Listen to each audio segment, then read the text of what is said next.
বিগত তিনটা নির্বাচন আসলে বিতর্কিত না, বিগত তিনটা কোনো নির্বাচনই হয় নাই। ওটা এক ভদ্রমহিলা চেয়েছেন, যা চেয়েছেন তাই হয়েছে।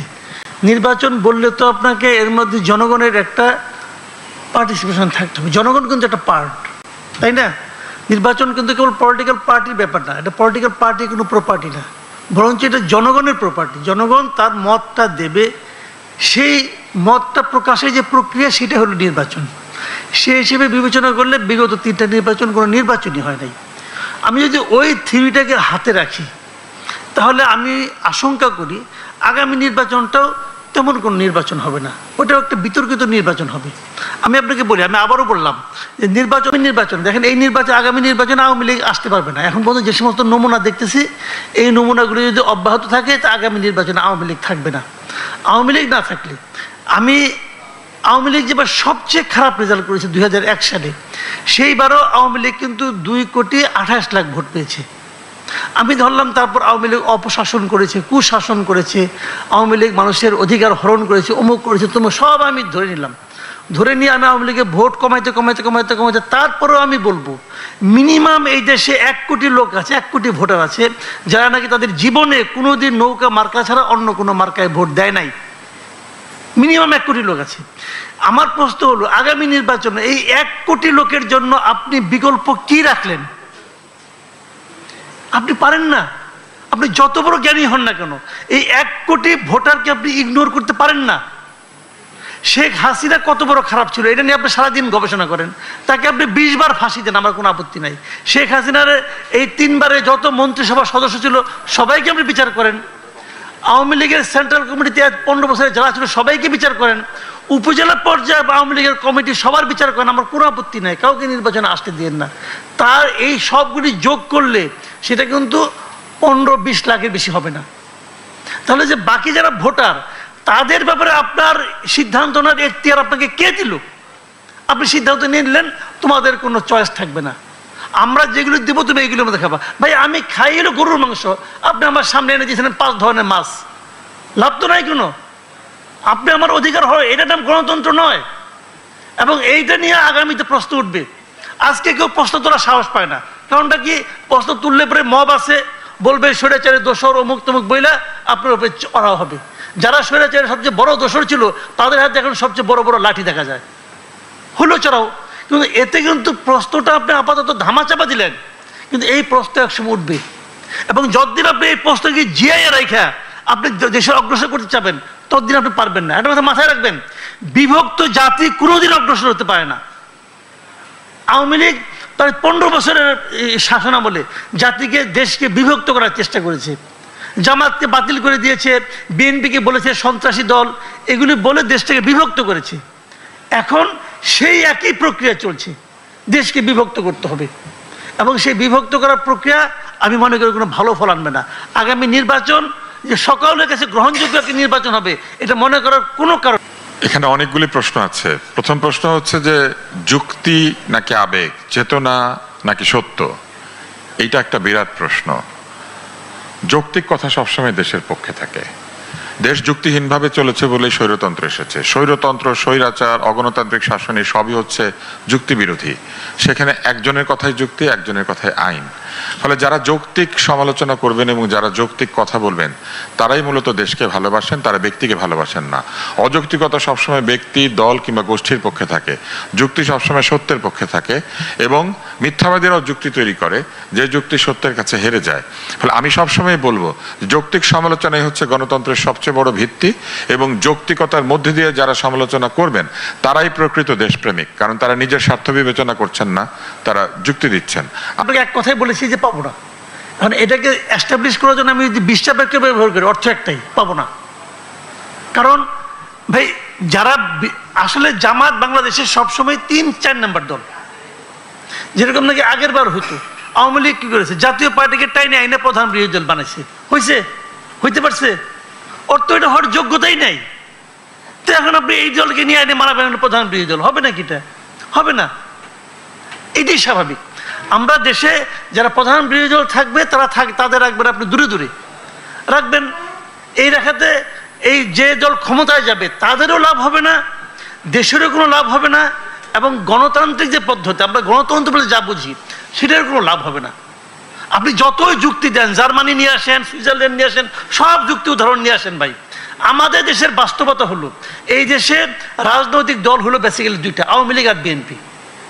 শেখ হাসিনা খারাপ ছিল, আপনি আমাকে বলেন আওয়ামী লীগের খারাপ দল, আপনি নির্বাহী আদেশে তাকে নিষিদ্ধ করছেন, নির্বাহী আদেশ আপনি দিতেই পারেন, নির্বাহী আদেশটা কে সই করছে? আপনি কে ভাই? আপনার কি গ্রহণযোগ্যতা ছিল আমাকে আপনি বলেন? আপনার কি অতীত, আপনার কি বর্তমান? ওই যে আপনার আমল নামা নিয়ে তো এক সচিব, সাবেক সচিব তো বসে আছে, সে তো বলতেছে 8টার নাম আছে, ওই 8টার মধ্যে তো আপনিও আছেন। প্রশ্নটা হলো এটা ওদের আইনগত ভাবে আদালতের মাধ্যমে হয়তো হোক, তারপর আপনি করেন। জাহিদুর রহমান এই মন্তব্য চাইছেন আওয়ামী লীগ নিষিদ্ধ হয় নাই। না না, আওয়ামী লীগ তো ইলেকশন করতে দিচ্ছে না ভাই। হয় নাই।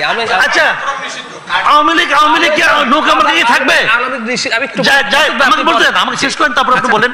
আপনি আমাকে বলেন ব্যালট পেপারে কি নৌকা থাকবে? থাকবে না।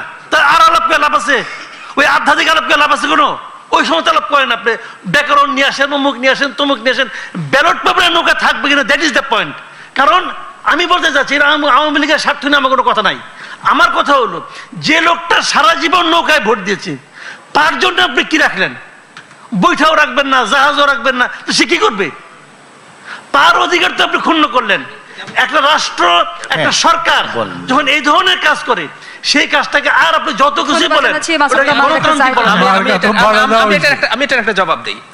মানে আওয়ামী লীগ কি করবে? আওয়ামী লীগ যদি মনে করে তার জনসমর্থন আছে, পাকিস্তানের তেহরিক ইনসাফের দল নিষিদ্ধ করা হয়েছে, ষড়যন্ত্রমূলক ভাবে ওদের মার্কা নিষিদ্ধ করা হয়েছে, ওরা স্বতন্ত্র দাঁড়িয়ে মুসলিম লীগের চাইতে বেশি জিতেছে, ওরাই একক সর্বোচ্চ দল হয়েছিল। আওয়ামী লীগের যদি হ্যাডাম থাকে, তাদের যদি চোর ডাকাত বাটপার যেগুলো আছে তার বাইরে কেউ যদি নির্বাচনে দাঁড়ায়, স্বতন্ত্র করুক। আমরা দেখতে চাই তাদের কত বড় শক্তি আছে। তেহরিক ইনসাফ দেখিয়েছে না? দেখিয়েছে, ওরা দেখাক, আমরা একটু দেখতে চাই। আব্দুল তুষার, আপনি সেটা করতে দিবেন কি? অবশ্যই, কেন না? যার বিরুদ্ধে নির্বাচন, জি দিবেন না, এটাই তো আপনি করতে দিবেন না। আপনি করতে দিবেন না এই জন্য যে আপনি চাইবেন না যে তারা স্বতন্ত্র দাঁড়াক। আপনি এখন আপনারা একটা কাজ করতে পারেন, রাজনৈতিক দলের একটা কাজ করেন, আপনারা ফেসিবাদ বিরোধী আন্দোলন করছেন, একটা ঐক্য ছিল না আপনাদের 5ই আগস্ট পর্যন্ত, সেই ঐক্য তো এখন একটু ভঙ্গুর অবস্থায় আছে, আপনারা নিজেরা নিজেদের বিরুদ্ধে কথা বলছেন।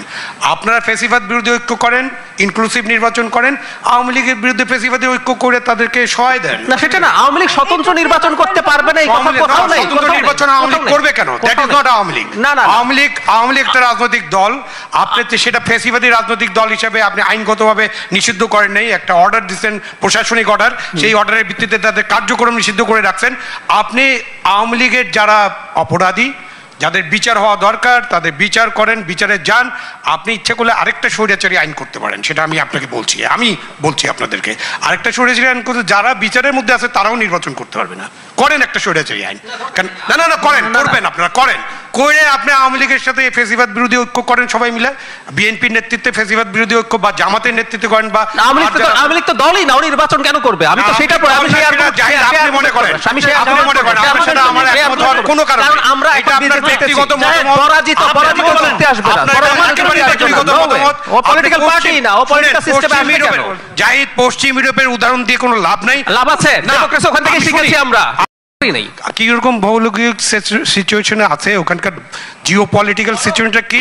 বাংলাদেশ এখন যে দলের কথা বলেছো আওয়ামী লীগের মতো দেশকে ধ্বংস করে চলে যায় নাই, বাংলাদেশে আপনি এটা করে এফডির সাথে বাংলাদেশে পশ্চিম ইউরোপের মতো নিষিদ্ধ করে আপনি পার পাবেন। এফডি হাসিনার চেয়ে আওয়ামী লীগের তুলনায় ফেরেশতা, তারপর ওই দল নিষিদ্ধের আলাপ আসছে। আর হাসিনার মতো একটা আটার মাফিয়া এবং তার একটা সন্ত্রাসী দলকে আমরা পলিটিক্যাল সিস্টেমে রাখতে বলছি। হাসিনা মাফিয়া, কোনো অসুবিধা নাই। দল অ্যাজ এ হোল জাতিসংঘের রিপোর্টে, আমি আপনাকে একটু ফর ইওর কাইন্ড ইনফরমেশন, জাতিসংঘের রিপোর্টে দলকে অ্যাক্সেস করা হয়েছে। জাতিসংঘের রিপোর্টে আরো অনেক কিছু আছে যেটা আপনারা বলেন না, মানে আমাদের বুদ্ধিজীবীদের, আমাদের সুশীল সমাজ, রাজনৈতিক নেতারা জাতিসংঘের পুরো রিপোর্ট ঠিকমতো পড়বেন না, কিছু বলবেন না। আমি পড়েছি ফর ইওর কাইন্ড ইনফরমেশন, আপনি চাইলে আপনার সাথে এটা নিয়ে আলোচনা করতে পারেন। এই যে আইসিটি বিচার নিয়ে জাতিসংঘ রিপোর্টে 1500 নিহতের কথা বলা হয়েছে, 1400।